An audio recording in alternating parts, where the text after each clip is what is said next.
10 people connected to America's most sensitive research: nuclear weapons, rocket propulsion, aerospace defense. Since 2022, they've died or vanished without a trace. Some call it coincidence. The FBI is calling it an investigation, and Congress wants answers. This isn't a story we're inventing. It's one already sitting in a federal case file, and an official letter sent between some of the most powerful oversight bodies in the United States government. What we're doing here is laying it out carefully and from both sides so you can decide what you make of it. Since 2022, a pattern has emerged, or at least that's what a growing number of people believe. Researchers and personnel connected to nuclear secrets and rocket technology dying or disappearing at a rate that some found impossible to ignore. It started, as these things often do now, online. A handful of names posted on forums, compared against each other. A shared employer here, a shared field of research there. Enough overlap that people started asking questions publicly. Then, in April 2026, something changed. The House Oversight Committee sent formal letters to the FBI, the Department of Energy, the Department of War, and NASA, demanding briefings on exactly this pattern.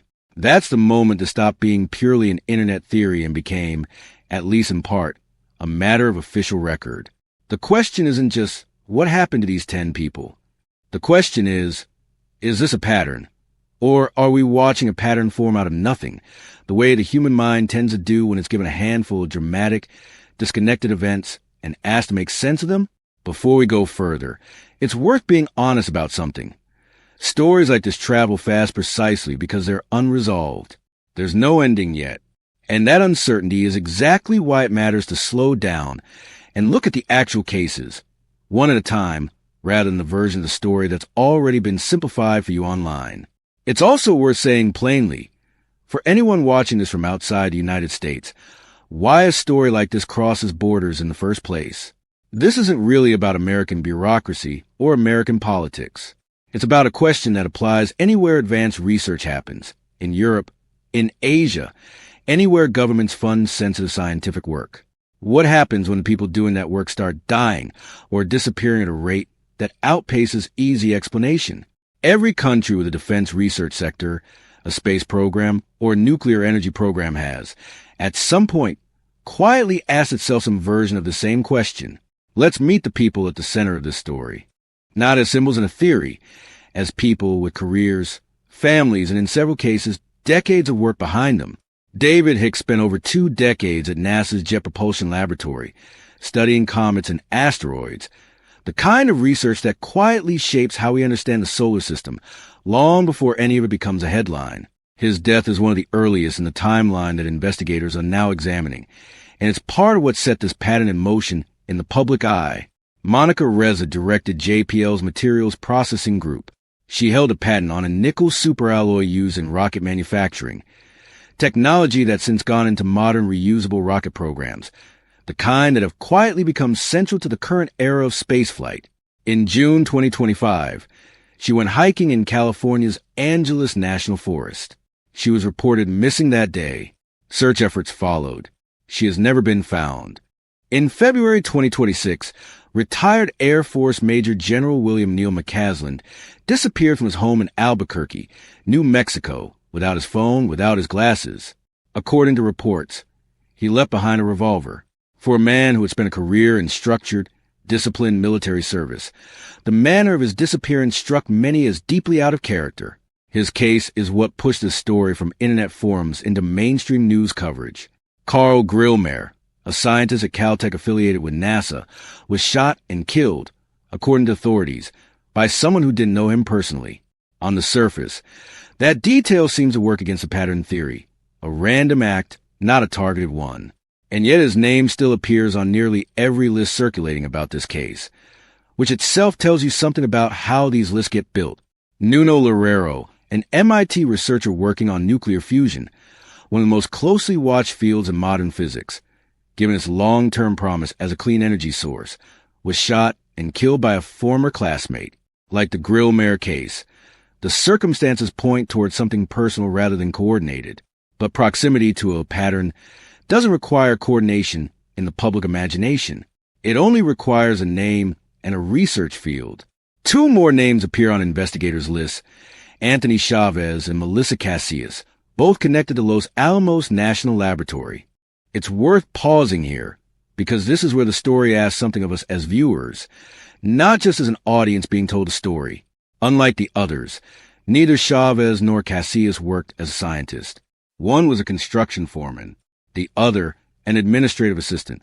Their inclusion on this list is part of what makes this story complicated, because it raises a real question about how and why a list like this gets assembled in the first place. Is proximity to a laboratory enough to place someone inside a conspiracy? Or does that kind of inclusion say more about the mechanics of how these theories spread than about anything that actually happened to them? 10 names, different institutions, different circumstances, different causes of death or disappearance. What connects them, according to people now investigating, is access. Every person on this list had some connection, direct or indirect, to classified or sensitive American research. Whether that connection means anything is exactly what the FBI is trying to determine. It's worth understanding, briefly, what that access actually means in practice. A security clearance in the United States isn't a single, uniform badge.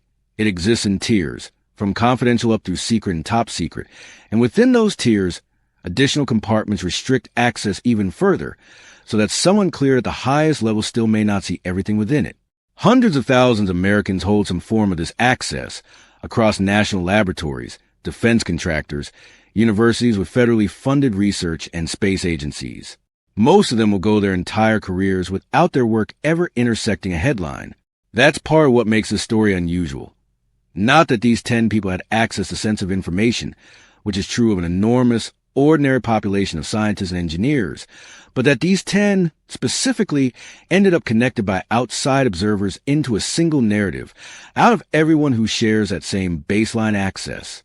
Now here's where the story gets more complicated, because the people closest to these cases, the families, are, in several instances, the loudest skeptics of the very theory built around their loved ones. Carl Grillmeier's widow has publicly dismissed the idea that his death was part of any coordinated pattern, calling the theory nonsense. She lived the actual event.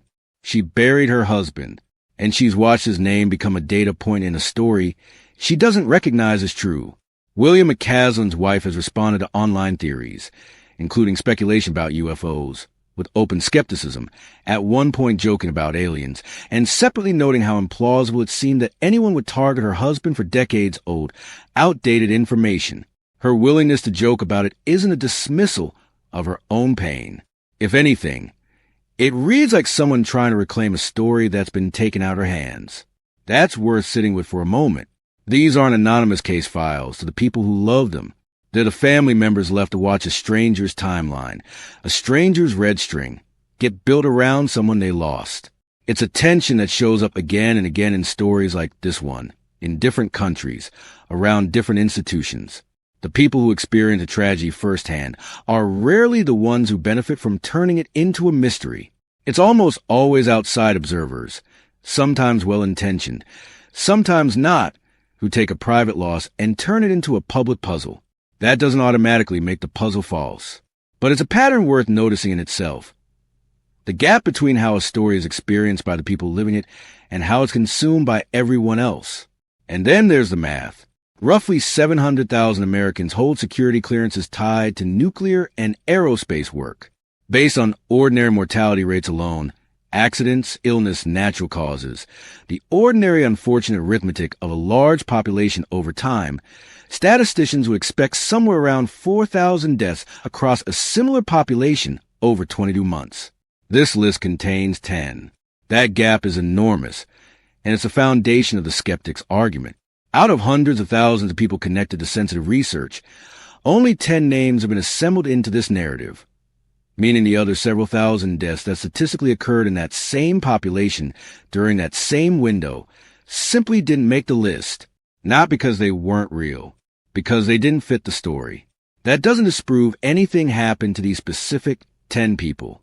Each case still deserves to be looked at on its own terms, and in fact, several of them already are being looked at by the FBI, but it does explain something important about how patterns like this form. Humans are pattern-seeking by nature. Give us 10 dramatic, Unusual stories out of a population of hundreds of thousands, and a pattern will appear to us, whether or not one actually exists beneath it. This isn't a new phenomenon, either. Similar theories about eliminated scientists have surfaced before in different eras, often around military or intelligence programs, often built from a handful of real, tragic, unrelated deaths retroactively assembled into a single narrative. That history doesn't settle this particular case, but is a useful reminder that the shape of the story, the mysterious deaths, the sensitive research, the pattern that feels too precise to be coincidence, is a shape we've seen human storytelling take before. There's also a quieter statistical point worth making here, because it cuts both ways. The fact that 10 cases is a small number, statistically, doesn't mean small numbers can't matter. Some of the most significant discoveries in intelligence and security work have started with exactly this kind of small, unusual cluster, a handful of cases that look like noise until someone with more information than the public confirmed they weren't. Statistics can tell you a pattern is improbable. They can't by themselves tell you a pattern is false. That's precisely why an actual investigation, with access to classified information the public doesn't have, matters more here than any single YouTube video, including this one ever could. So which is it here?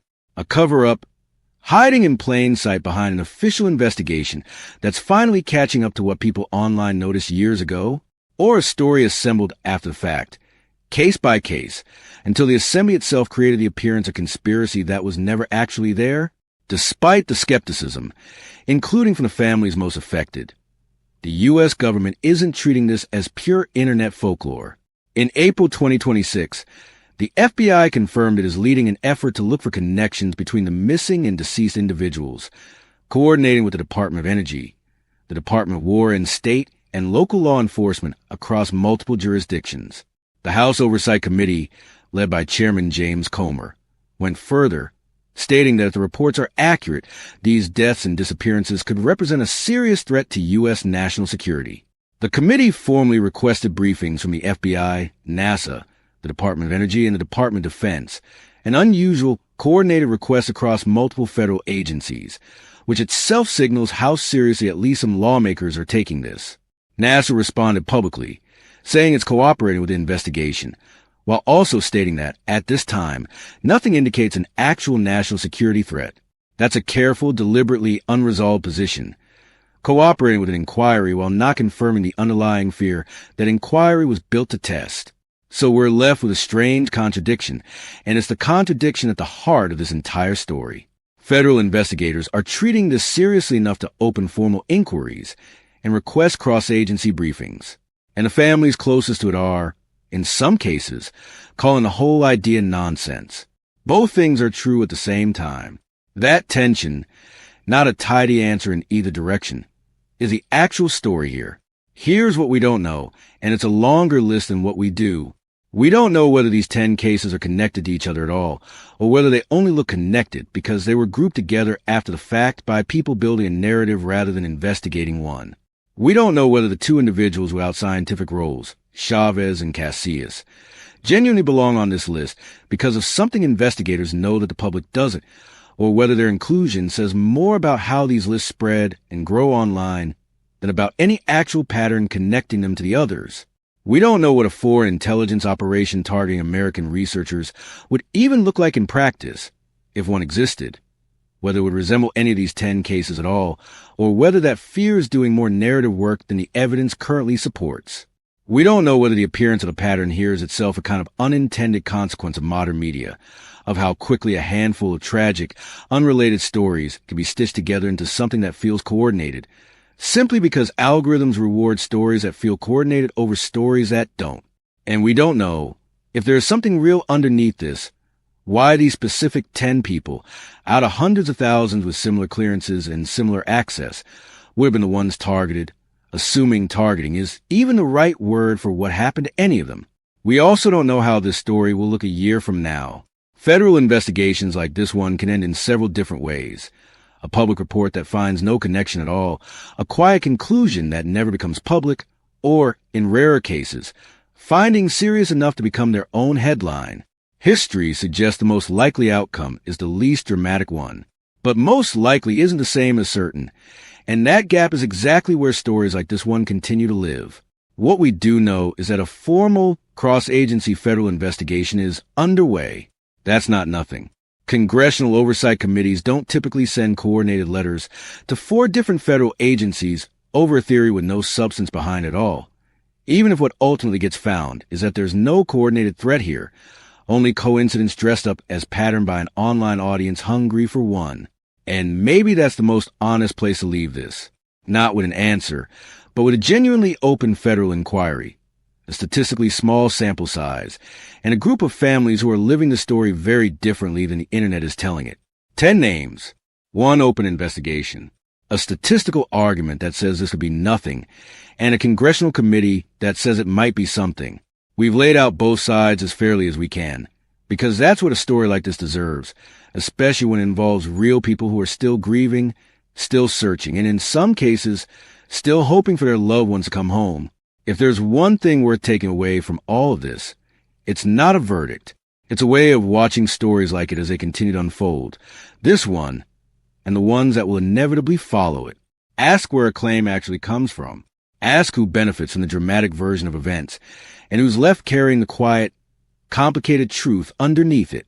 And hold space for the possibility that the honest answer, for a while longer, is simply, we don't know yet. Now it's your turn.